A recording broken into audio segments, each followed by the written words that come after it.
Okay, wow, that didn't go the way I thought it would.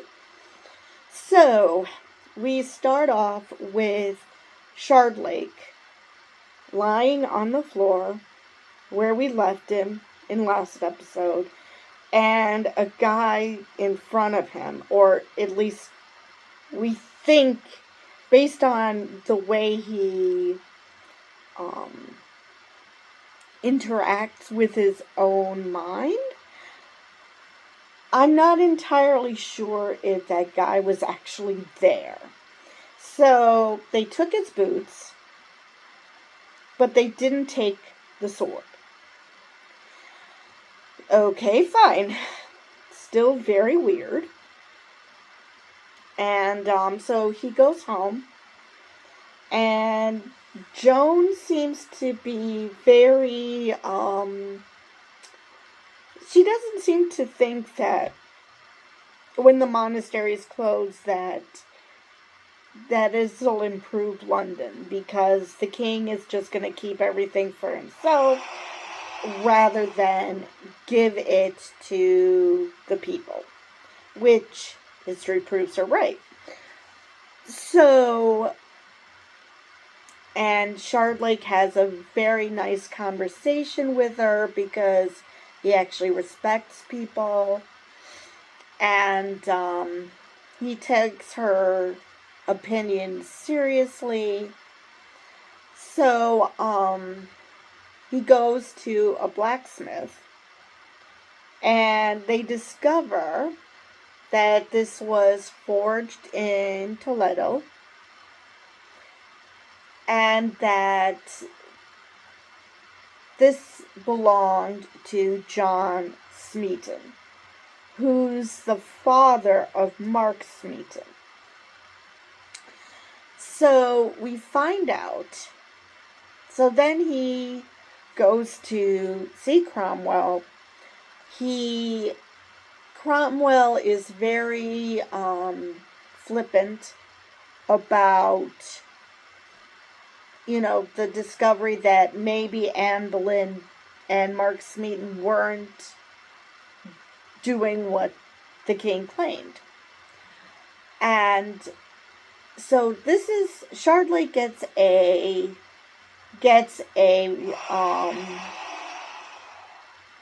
crash course in just how terrible these people actually are. You can see he's coming to the realization that no, Anne Boleyn and Mark Smeaton weren't lovers, that this was just concocted. So,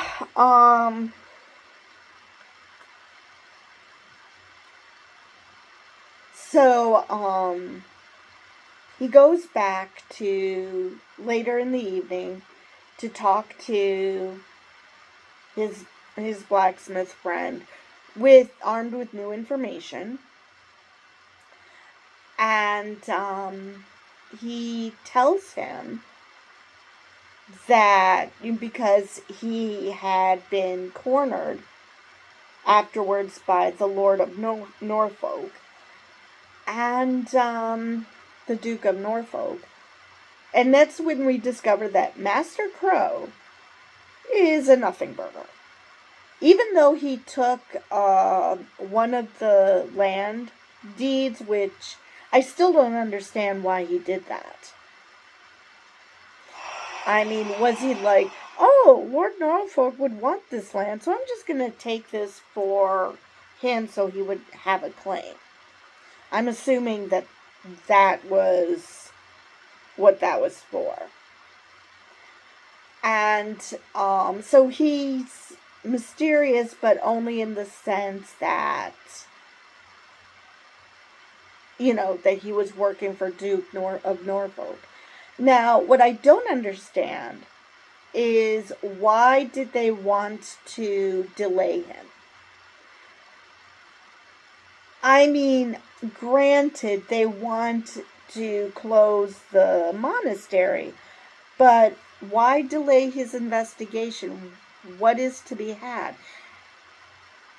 because unless the Duke of Norfolk is also aware that this was all made up bullshit, they didn't want Shardlake to discover that, which, dude, this is your niece. Why are you covering up for Cromwell and Singleton? I mean, this makes no sense. So, he did tell Shardlake that Anne Boleyn is not innocent. And there is evidence that she was adulterous, but that was only because so was Henry. And as we all know, guys can be as adulterous as they want, and women, well, they're not allowed to because patriarchy and misogyny. So, so he goes back to his blacksmith friend armed with new information, and he asks to look at the books. And of course, you know, the people who went to see Mark Smeaton, there was a nondescript priest and a relative. We find out that the relative is a woman, and immediately I'm like, uh-huh.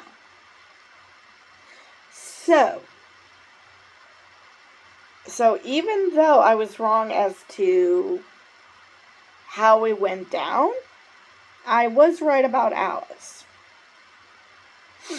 Now,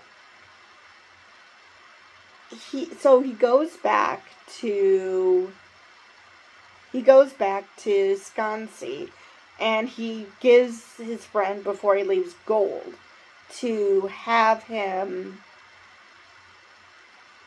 send a writer to give him a letter so he can find out for sure the identity of the owner of the sword.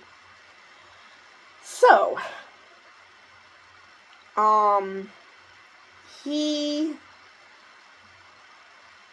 then seemingly gets, because while he was with Cromwell basically threatened him with the rack. I mean, he didn't outright say it, but it was pretty obvious when he said, "We'll straighten your back," what that meant. So, yeah, Cromwell, really great guy. But, you know, they concocted a story to get Anne Boleyn murdered. So, you know, you already know he's a good guy. So, we see him seemingly being taken prisoner by guards, and a rat just miraculously happens to show up, and it turns out it's a nightmare. And he's already on the boat going back to Scansey. Alright. He gets back. He walks into, I guess, the kitchen area, and he sees Alice and Jack canoodling, which you could see his heart breaking, and I felt so bad for Matthew because, you know, he's a good guy, and Jack is, well, he tries, but I'm not sure how to describe him. I liked in last episode when he and Matthew were having this banter and he was helping him find the sword. But then he went back to, well, I wouldn't say being unsympathetic, because in many ways he was very sympathetic, but he was just going back to being blah. So, Jack decides he has to talk to him. Matthew tells him that he has the deeds, because before he got back to the monastery, he went to Scansey, talked to um, talk to that guy, Coppinger? I think his name is Coppinger. And confronting him with the fact that Master Crow had him give him the land deeds, show him the land deeds, and then give it to him later. And I assume that he figured that out because suddenly the Duke of Norfolk claims he has a claim. And it's one of the deeds. So he puts a sword to Coppinger, which, damn, didn't expect that from him. So Coppinger's like, it's hard to serve both Norfolk and Cromwell. And Matthew's like, yeah, it is. So he gets the 4 deeds that he has, goes back, shows Jack the deeds. Jack did not tell him about the secret passage that he found. And I was like, why isn't he telling him?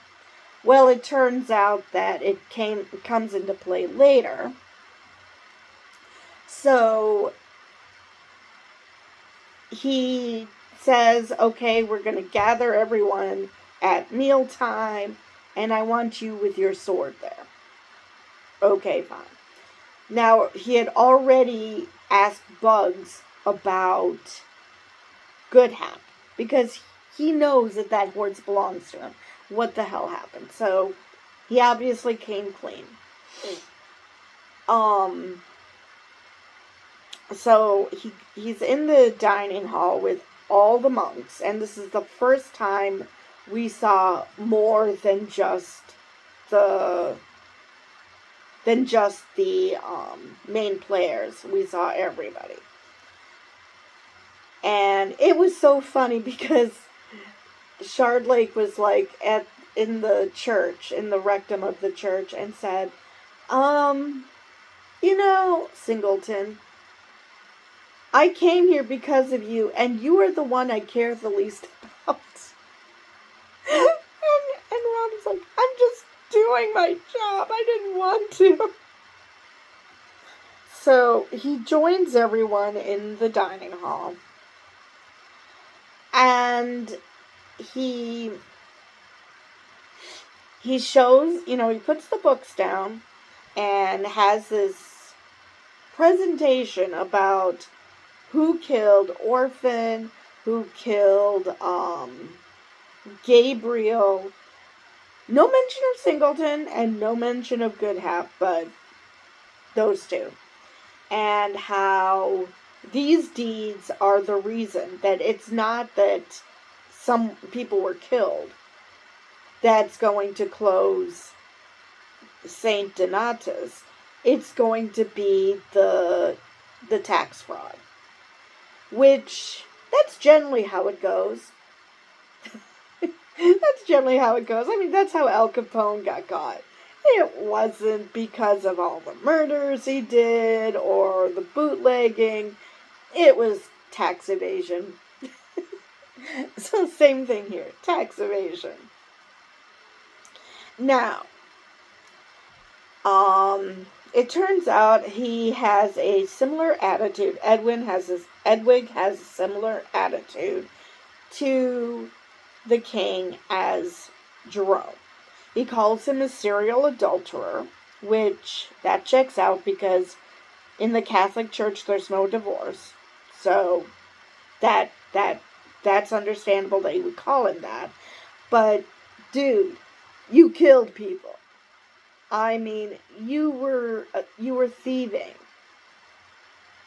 It literally says in the Bible. Now, I realize Catholics and Protestants have a slightly different version of the Bible, but still, I'm pretty sure in both versions it says, give Caesar give Caesar unto Caesar, give God unto God, or something like that. So, So yeah, he was violating his own Bible, even though he was doing it because he doesn't recognize the king, which understandable. Understandable that you have a problem with the king. I mean, he's trying to wipe you guys off the map. So again, his feelings against the king are understandable, but maybe not the best way to go about it. Of course, back in those days, I don't know what the best way would be, but yeah, tax evasion is usually what's going to get your ass. So,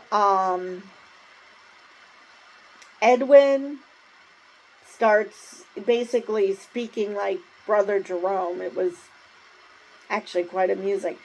And also the fact that he had no problem. Well, obviously, it's not that he didn't have a problem with killing, because you could see he was shaking, which makes me wonder who was truly the target, whether Brother Gabriel or Matthew, because he obviously had a hard time with the thought of killing someone. So, and he was shaking so much that it was a just sheer happenstance that he managed to find Gabriel's heart. So, he's running through the passages, and it looks like he's going to try. I swear I heard the cocking of a gun. I swear to God, I heard a cocking of a gun. So I thought, okay, he's going to try to play sniper and shoot someone. Now, whether guns in those days would be capable of such a thing, no clue. But like I said, I thought I heard a cocking of the gun. And since nothing happened, I'm going to say the man chickened out. So, in the meantime, Bugs is like, what the hell is going on?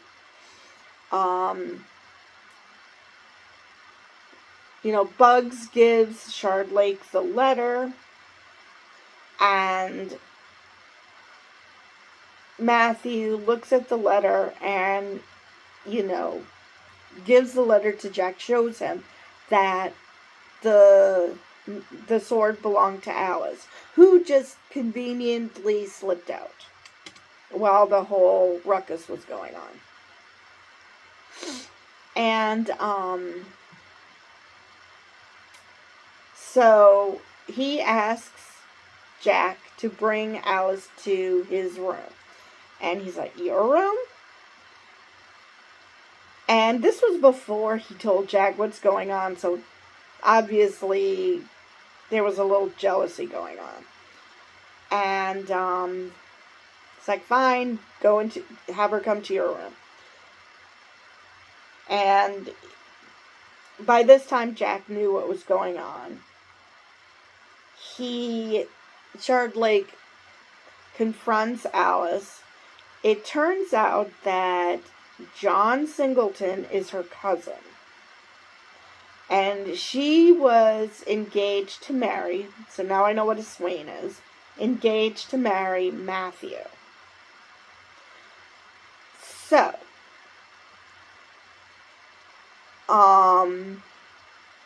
yeah, they're keeping with true history, because back then marrying a first cousin, not a big deal.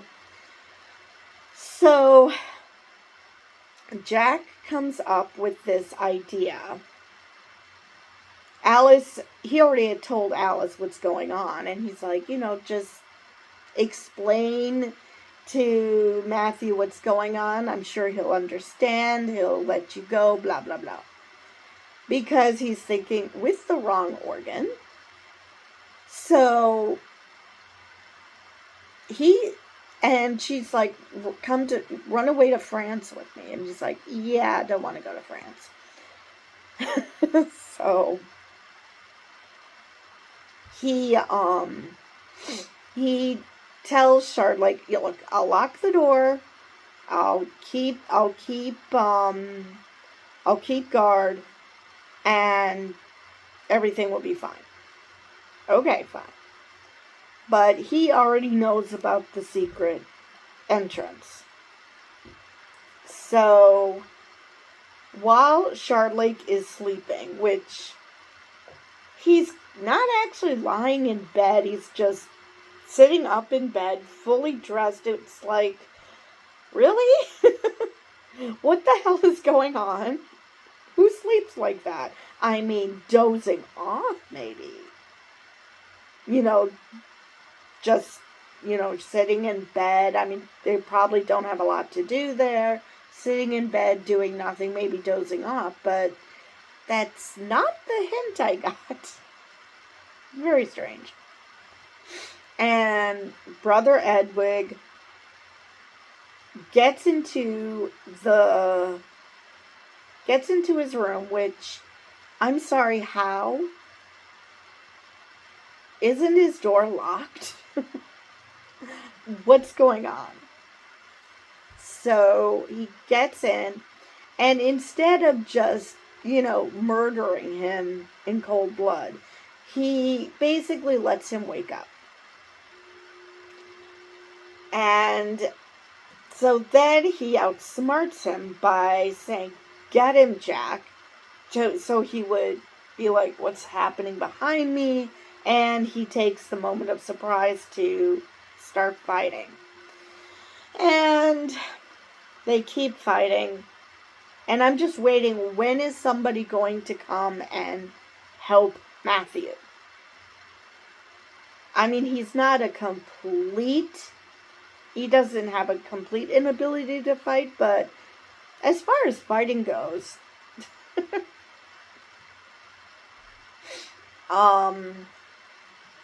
so finally he kills him with his own dagger. And then Jack comes, and he's like, "Oh, now you come." Which, yeah, can't blame Jack. Can't blame him for being upset with Jack. And he's like, "You're supposed to keep watch. How the hell did Edwin get into my room?" And that's when he realizes, and Jack acts like he had no idea what was going on. Or maybe he saw the light bulb go off in Jack's head. I don't know.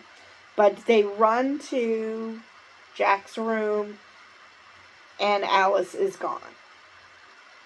He looks at Jack. It's like, "Yeah, you knew about this, didn't you?" So they go through the passageway. He already figured out it leads to the kitchens. He goes through the passageway. I don't know why Jack went with him. I mean, he already knew that it leads into the kitchens, but okay. So they go to the kitchens, and by then Alice is gone, and it looks like she was running through the marsh, maybe? And she's waiting for the ship to take her to France. And as they are leaving to get ready to leave, as they get on their horses, getting ready to leave and everything, he says the only thing that's left to find out is what happened to Goodhap. And he's like, "Why didn't you say anything, Jack? Why did you do it?" And he's like, "Actually, I know why you did it. Because, you wanted to, as a commissioner," sorry, my answering machine. So, that as a commissioner, that you wanted an extra commission, that he wanted to create this narrative that he could use to give him better standing, or to give us a better chance to close Saint Donatus. One of the two. I'm not completely clear. So they So Shardlake comes up with the story of how they're going to explain Alice disappearing. So basically, they're implying that she died in the marsh. And so we have the conclusion he solved the case, but at the same time he's doing what Jack wanted, which is let's create our own truth. So somehow this turned into a happy medium, which I have no idea how that happened. And with good habits, seems like they're just, gonna let that go. So, but yeah, he figured, Jack obviously figures that, as a commissioner, I could get married. As a commissioner to the king, I could get married. But in rags, not so much. So, I don't know, he's thinking he's going to get fired after this? I don't know. But it looks like Shardlake has his back, which, Shardlake is a really great guy. So, that's how it ends. Well, or so we thought. They leave, and, they're like, ha, ha, ha. Maybe once they tear these walls down, they'll find their holy relic. Ha, ha. So, and the abbot is just staring down at his mission, which is being torn down, actually. So, we don't know what's going to happen to any of the brothers. History doesn't speak very kindly to, what happens when you're poor in the 16th century England. Not that being poor is great now, but not quite to the extent of 16th century England. So, who knows what's going to happen to these people, because even though they all had those guilty looks on them, and and they had this sense, you had this sense that they knew more than they were saying. At the same time, I mean, it's possible they knew that Edwig, or at least some of them knew that Edwig murdered Orphan. Or maybe they just knew that he was hitting on her. Either way, it seems like, now Mortimus is very cool. Everyone's like, we just want to get closer to God. There's no more of this concern about keeping their mouths shut, which like I said, so I don't know who knew what about which thing. If anybody knew about Orphan, Gabriel definitely knew that there were monks who couldn't keep their hands off of Orphan. And Edwig actually had now granted, this was probably a common thought amongst men in this time period, but in the 21st century, it's just gross. This idea that, she should have just given in. I mean, I was tempted, and I'm thinking, wait a minute. That she was too tempting. I'm sorry, how is that her fault? Her mere existence tempting you, how is that her fault again?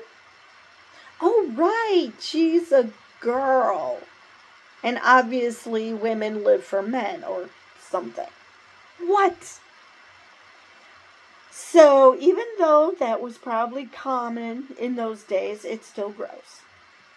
So, Alice basically backed up Brother Jerome's story that Mark was just a pawn in their game to get Anne Boleyn. That he wasn't actually having an affair with her. As if Shardlake needed another reason to distrust Cromwell. And let's face it, Cromwell did threaten him with the rack. I mean, that's not something that nice guys do. It's not something that, someone who isn't concerned that someone will find out the truth about them. That's not something that innocent people do.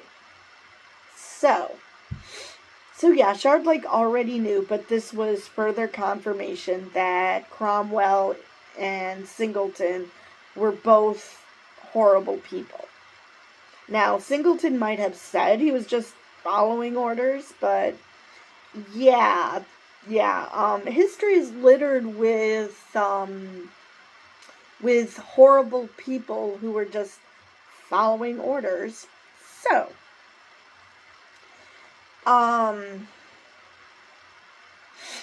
yeah, so we see Brother Jerome grabbing the holy relic, which ironically was being kept inside the church.